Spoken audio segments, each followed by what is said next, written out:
When you are first getting started with crochet, figuring out the proper way to hold the yarn and hook can be a little confusing, but remember, practice makes perfect. First, let's learn the basic way to hold the yarn. Take the tail end of the yarn, then wrap the yarn around your pinky and over your pointer finger. Then, use your middle finger and thumb hold the yarn. Okay, let's do it again. Take the tail end of the yarn, then wrap the yarn around your pinky and over your pointer finger. Then, use your middle finger and thumb hold the yarn. After that, we will learn how to hold the crochet hook. There are two primary ways that people hold crochet hooks.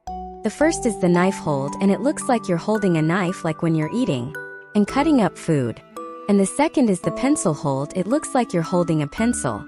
Both of these techniques are great, and it really is just a personal preference for which one feels more natural in your hand.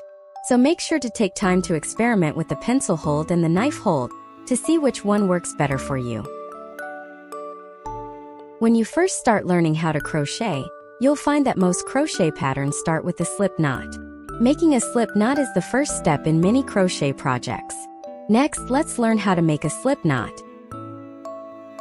The first way, just use your hand to make a loop first and then put the yarn under the loop and pull the yarn through the loop to make a new loop.